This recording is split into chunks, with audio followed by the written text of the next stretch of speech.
Presidente, allora diciamoci la verità, la situazione sta diventando pesante, sempre più gente intorno a noi che conosciamo è positiva, noi ci facciamo paura, insomma, molti dicono vabbè però la matematica non è un'opinione, matematica stanno facendo i conti, prima la percentuale di tampone, c'è la vita, però insomma, non è che è una consolazione, comunque è una situazione così.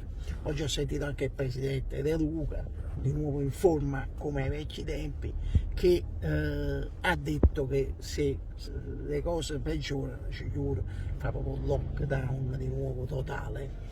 Io direi, ma visto che lui lo dice in un modo come da dice, sfida, no?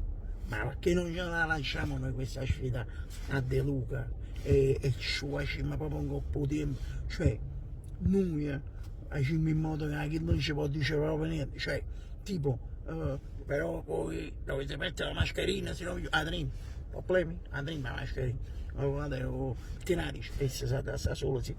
Però voi dovete stare distanziati, lo fai, dovete stare distanziati, non dovete fare gli assembramenti, ne stiamo facendo. Ah, lo ci vedo, quando siamo distanti, dovete andare al ristorante, dovete rispettare la metratura, ecco, il ristorante, voi il ristorante, rispettate la metratura.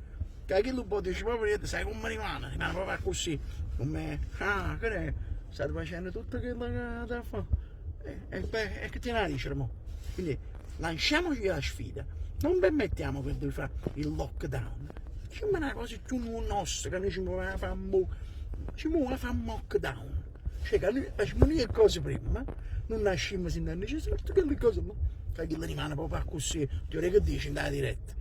Ma fa un lockdown, ragazzi, facciamolo partire da adesso. Secondo me se lasciano i contagiati, sai quando dici? E adesso oggi 3 contagiati. Te metti, che fa? Che ne ci rimane?